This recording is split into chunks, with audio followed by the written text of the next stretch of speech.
yang paling utama di dalam Islam itu ya. Nah, sedangkan kekerasan seksual itu perbuatan yang sangat bertentangan dengan nilai-nilai akhlak karimah, sehingga pesantren harus justru menjadi tempat yang paling merasa berkepentingan untuk menolak celah-celah terjadinya kekerasan seksual.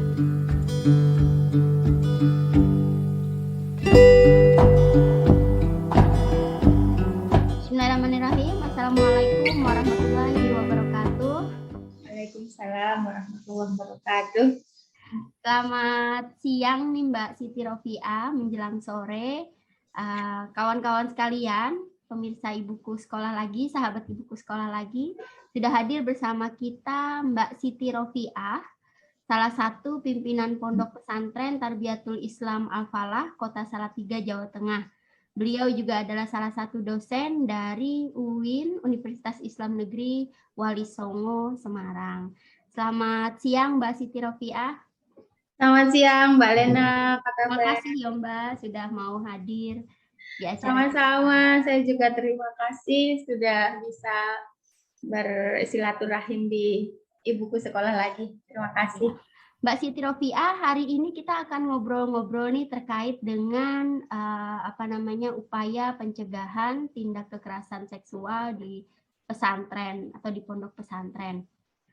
Sementara kita banyak membaca gitu kan ya, akhir-akhir ini apalagi di akhir tahun 2021 kemarin gencar sekali pemberitaan-pemberitaan terkait adanya kekerasan seksual di pondok pesantren, terlebih pesantren-pesantren yang mukim ataupun menginap di dalam, seperti itu. Bagaimana penanganannya dan kemudian bagaimana pencegahannya. Bagaimana tanggapan Mbak Rofiah terhadap adanya stigma-stigma tadi dan juga adanya kejadian-kejadian kekerasan seksual di pondok pesantren? Oke, terima kasih Mbak Lena. Pertama, tanggapan saya tentang kejadian kasus-kasus kekerasan seksual di pesantren itu, pertama sangat prihatin. Yang kedua, ini adalah sesuatu yang tidak bisa ditolerir ya, artinya tidak bisa dibenarkan dengan alasan apapun. Kenapa? Karena kita kembali pada hakikat pesantren itu kan tempat untuk belajar ya, tidak hanya belajar ilmu agama, ilmu pengetahuan apapun, tapi juga belajar tentang moralitas atau akhlak. Sedangkan kekerasan seksual itu adalah sesuatu yang sangat bertentangan dengan nilai-nilai moral. Jadi apapun bentuknya yang namanya kekerasan seksual itu tidak bisa ditolerir, dibiarkan, dimaklumi, apalagi dianggap sebagai sesuatu yang wajar gitu. Yang pertama itu.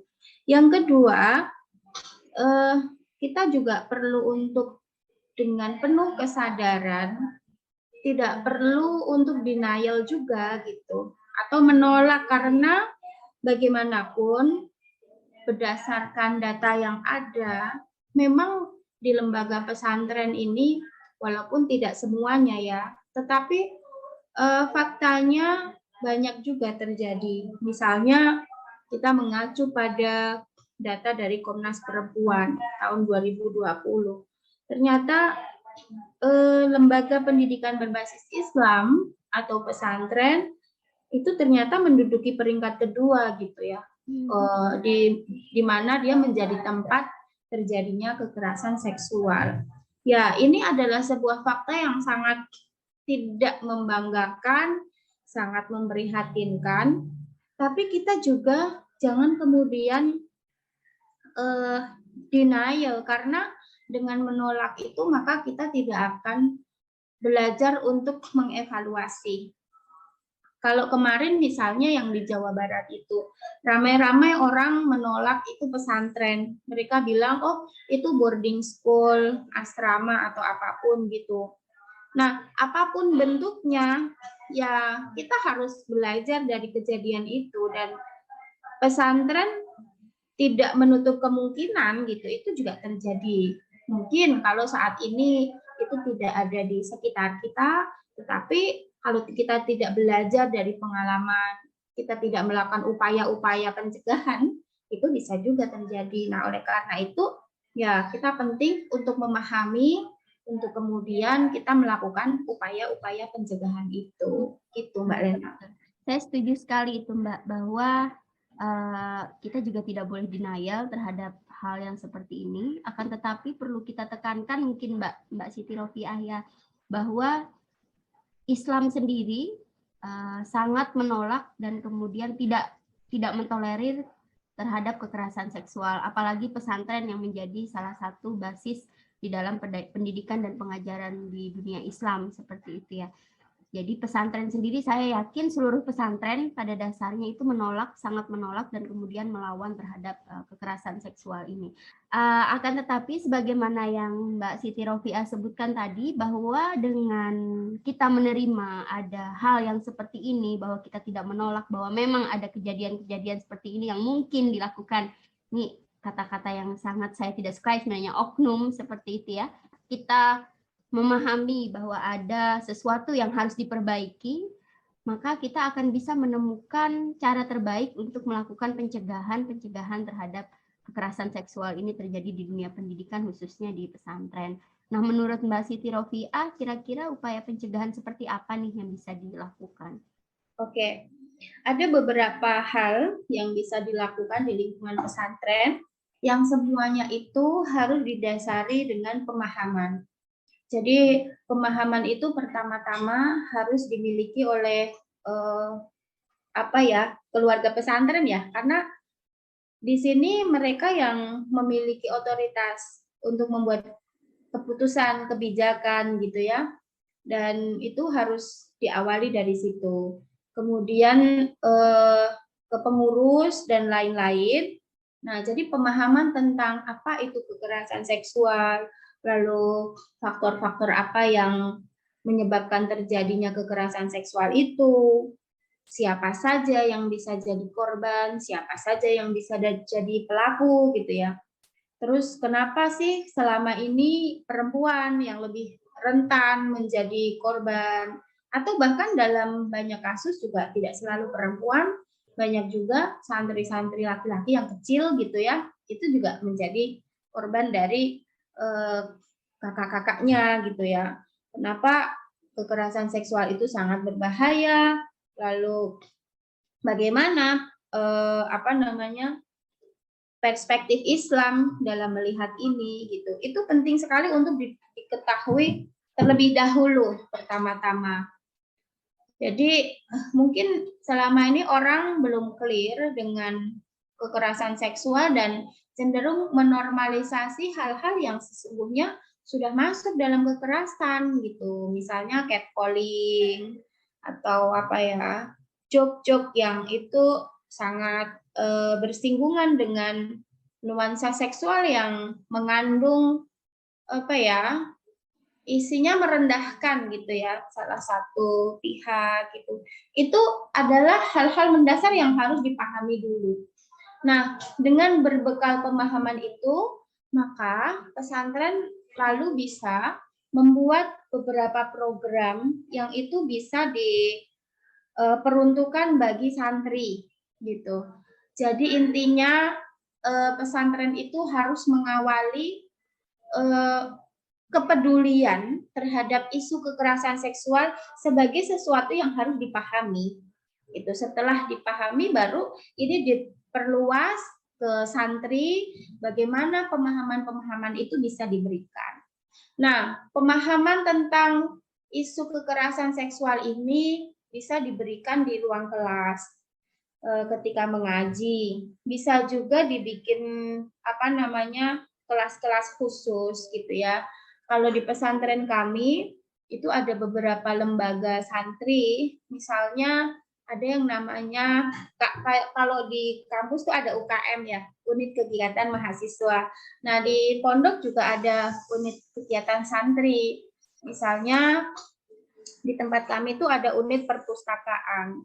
Jadi ada lembaga namanya Lingkar Kajian Literasi Santri gitu. Jadi itu yang bagian bikin diskusi-diskusi yang itu bisa diikuti oleh santri-santri lain gitu bikin tema-tema tentang kekerasan seksual. Lalu ada juga tim media, ya kan di pesantren kami ada channel YouTube juga. Nah itu bikin konten yang membahas tentang kekerasan seksual. Nah itu secara khusus memang didesain agar santri mendapatkan pengetahuan tentang kekerasan seksual. Tetapi di samping itu, muatan tentang pengetahuan ini juga bisa disampaikan di dalam aktivitas belajar. Misalnya diselipkan di dalam aktivitas belajar ya. Ya, misalnya gini, di kami itu ada ngaji kitab, salah satunya judul kitabnya Asitin Al-Adliyah. Itu kan isinya hadis-hadis ya. Hadis-hadis tentang penguatan hak-hak perempuan. Nah, ada 60 hadis yang itu nanti ketika dibahas satu-satu, itu sangat bisa sekali untuk menyisipkan pengetahuan tentang penghargaan terhadap nilai-nilai kemanusiaan, di mana kekerasan seksual itu menjadi hal yang sangat ditentang di situ, dan itu bisa disampaikan gitu. Jadi kita bisa mengintegrasikan informasi ini ke dalam sistem pembelajaran yang sudah berjalan, tapi juga menjadi forum-forum khusus gitu. Nah, juga untuk santri baru, nah ini juga penting. Misalnya di setiap penerimaan santri baru itu kan di setiap awal tahun pembelajaran ada yang namanya orientasi santri ya. Kalau di kampus tuh ada ospek gitu ya. Nah ini di pesantren juga ada. Nah materi ini penting. Kenapa? Karena santri baru ini sudah dibekali dengan pengetahuan itu dan mereka seperti mendapatkan informasi tentang batasan gitu. Apa sih yang boleh dilakukan dan apa yang tidak boleh dilakukan. Oh, kalau dikasih di saat pertama itu kan mengesankan bahwa memang ini sesuatu yang penting yang tidak bisa disepelekan. Jadi kalau kamu melakukan ini yang mungkin di luar dianggap wajar, di pondok ini nggak boleh. Itu bukan wajar loh. Itu termasuk kekerasan seksual misalnya. Itu dikasih gambarannya apa itu kekerasan seksual dan seterusnya. Nah, jadi ini seperti ada jangka panjang dan jangka menengah dan jangka pendeknya ya. Tadi mungkin jangka panjangnya dengan mengajak pimpinan misalnya untuk lebih terhadap kekerasan seksual, dan tadi sampai jangka pendeknya itu ini kita bisa disebut jangka pendek dalam artian karena langsung terhadap mereka yang menjadi sasaran seperti itu ya, santri dan kemudian santri baru ya Mbak. Tapi tadi menarik ketika Mbak Siti Rofiah menyebutkan ada satu kitab Asitin Al-Adliyah tadi tentang yang salah satunya membahas terkait dengan hak-hak perempuan. Nah, apakah ini juga diajarkan di Pondok Putra Mbak? Iya. Hanya di Pondok Putra saja? Oh, di Pondok Putra juga? Iya, semua santri. Jadi kami itu, ini kalau di contohnya di tempat kami, mengajinya jadi satu, ya. Jadi bareng antara putra dan putri. Jadi kitab yang dipelajari sama, tidak ada pembedaan kitab ya, mana yang dikaji santri putri, mana yang dikaji santri putra, nggak ada, semuanya sama. Termasuk kitab Asitin ini juga dipelajari oleh semua santri putra. Jadi memang kalau mengajarkan tentang prinsip-prinsip gitu yang paling mendasar gitu ya, itu apalagi berkaitan dengan nilai-nilai kesetaraan, itu nggak bisa kalau hanya disampaikan kepada perempuan saja, karena ini juga bicara soal relasi. Ya, setuju saya Mbak. Siapa relasi sama karena agak saya sering menemui gitu ya, ada kesulitan-kesulitan dari kawan-kawan untuk menumbuhkan awareness, menumbuhkan pengetahuan, sosialisasi tentang kesetaraan dan juga kekerasan seksual ini di Pondok Putra. Nah, kalau berdasarkan pengalaman Mbak Siti Rofiah tadi, salah satunya dengan adanya kitab tadi. Nah, kalau di Pondok Mbak Rofiah sendiri atau secara luas Mbak Rofiah mungkin melihat dunia pesantren pada umumnya, itu tantangannya apa dan salah satunya tadi dengan asitin tadi, sedangkan strategi lain kira-kira seperti apa? Tantangan terbesar di pesantren saya kira dominasi maskulinitas yang sangat besar. Iya. Tidak mudah ya, walaupun mungkin ada satu orang yang sudah punya kesadaran tentang nilai-nilai keadilan gender, tapi itu juga tidak mudah untuk menginsersi dan kemudian mempengaruhi kebijakan pesantren karena sudah ada sistem yang mungkin lebih kuat dan sudah berjalan sejak lama gitu. Jadi memang harus ada pendekatan-pendekatan khusus. Kecuali kalau memang pengasuhnya sudah responsif gender gitu ya. Jadi bisa menyesuaikan kurikulumnya dengan apa yang mau ditekankan, apa yang harus dipahami oleh santri gitu. Jadi memang nggak mudah Mbak Lena, tapi ya perlu dicoba ya. Iya, betul. Bagaimana kemudian menghadirkan literatur-literatur yang ini sebenarnya nggak baru banget kok. Kitab Asitin itu kan sebenarnya isinya hadis-hadis yang memang semua sudah dipilih yang sahih-sahih untuk menghindari perdebatan ya. Mungkin dipertanyakan ini hadis apa gitu. Semuanya sudah ada di Sahih Bukhari, sudah ada semuanya. Cuman itu dikompilasi ulang, dipilih yang itu sangat jelas gitu ya, dan keberpihakannya terhadap penghargaan hak-hak manusia itu jelas. Jadi tantangannya itu. Tetapi Mbak Lena, sebenarnya kita juga bisa strategi pencegahan ini tidak hanya melalui internalisasi pengetahuan, tetapi juga praktek bagaimana mengelola pesantren itu. Gitu. Misalnya kan di pesantren tuh banyak kegiatan gitu ya, banyak sering ada kepanitiaan gitu. Itu dibiasakan siapapun berhak untuk menjadi panitia. Kan biasanya yang jadi ketua panitianya cowok, yang cewek bagian konsumsi, ya atau sekretaris, atau peran-peran pembantu gitu kan, bukan peran sebagai leader. Nah ini coba untuk diubah agar memberikan kesempatan kepada perempuan untuk lebih memperlihatkan potensinya.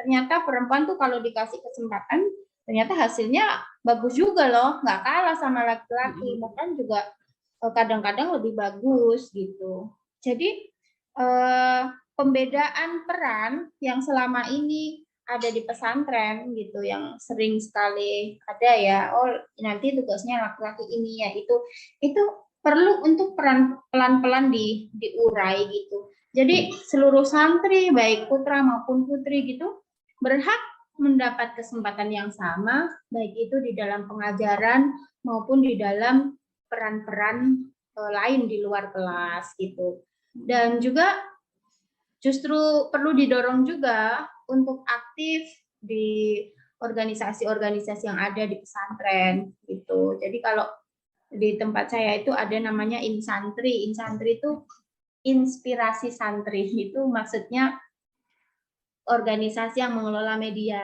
Ya, ada yang mengelola YouTube, Instagram dan lain-lain. Itu yang belajar desain itu tidak hanya yang santri putra, tapi santri putri juga belajar fotografi. Itu yang misalnya event-event yang besar gitu, itu kan selalu ada dokumentasi.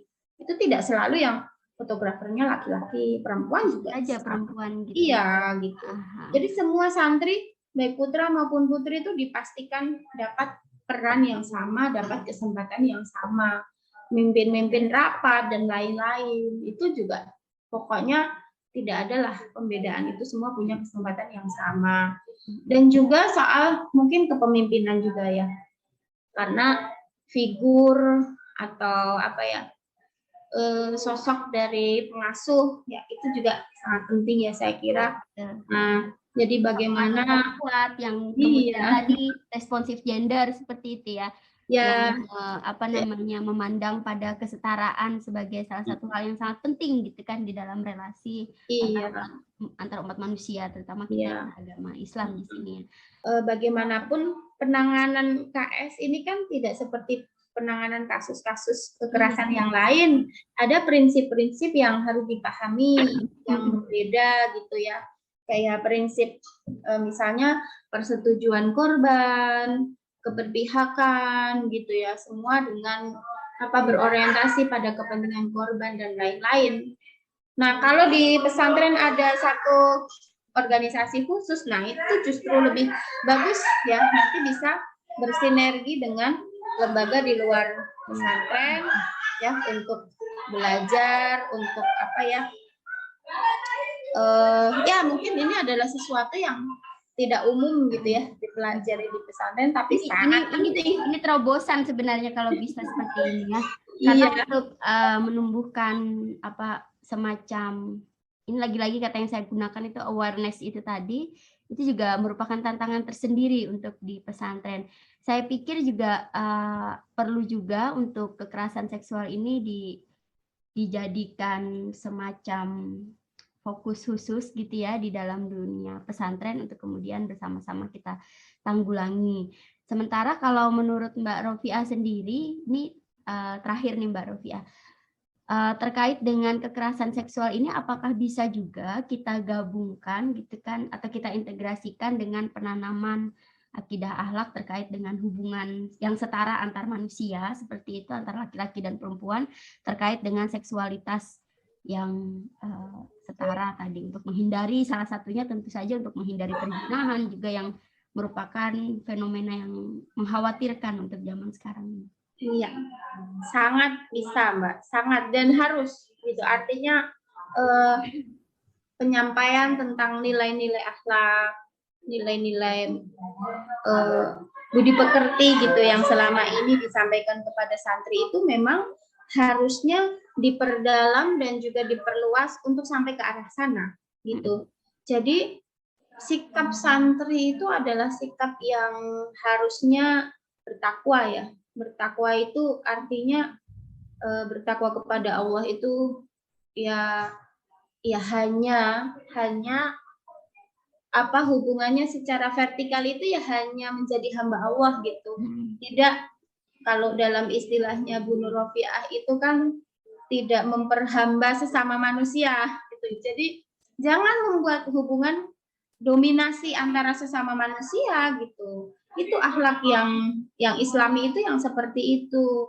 Karena seringkali orang kan ya bagaimanapun kita hidup di tengah kultur patriarki yang sangat mengakar ya, yang menganggap memang dominasi laki-laki itu sudah sejak dulu dianggap sebagai sesuatu yang wajar, normal gitu. Tapi sebagai santri itu harus update pengetahuan itu, harus sampai pada pembahasan bahwa kesetaraan itu justru menjadi unsur utama ya di dalam nilai-nilai Islam. Yes. Dengan pemahaman tentang kesetaraan, orang harus menghargai manusia yang lain, dilarang merendahkan, dilarang melakukan hal-hal yang bisa menghina ya, merendahkan martabat orang lain, termasuk melakukan kekerasan seksual. Jadi, saya pikir kesetaraan ini menjadi salah satu prinsip utama untuk mencegah kekerasan seksual itu ya Mbak. Betul, setuju. Iya, setuju sekali.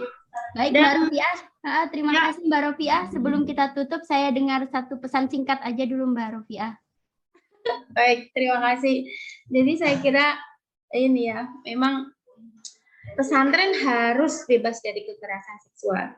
Kembali pada hakikat pesantren itu sendiri sebagai lembaga pendidikan Islam, yang Islam ini sangat menekankan tentang akhlak ya, sebagaimana hadis Nabi itu kan innama bu'istu liutamima makarimal akhlak gitu. Jadi ya yang paling utama di dalam Islam itu ya akhlak.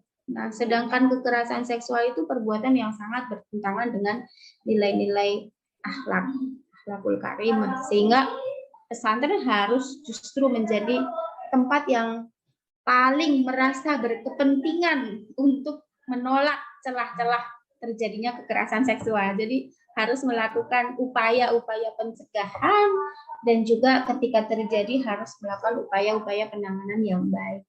Sehingga pesantren harus bebas dari kekerasan seksual. Itu Mbak Lena. Baik, terima kasih Mbak Siti Rofiah. Ini luar biasa sekali pesan-pesan dari Mbak Siti Rofiah ya terkait dengan ini, bahwa pesantren seharusnya menjadi garda terdepan untuk melawan kekerasan seksual dan terutama di Indonesia secara umum, secara luas. Baik, terima kasih sekali lagi Mbak Rofiah atas waktunya. Sama-sama Mbak Lena. Iya, kawan-kawan sekalian, sampai jumpa lagi untuk pembahasan yang lain terkait dengan perempuan dan segala pernak-perniknya. Wabillahi taufiq wal hidayah. Assalamualaikum warahmatullahi wabarakatuh. Waalaikumsalam warahmatullahi wabarakatuh.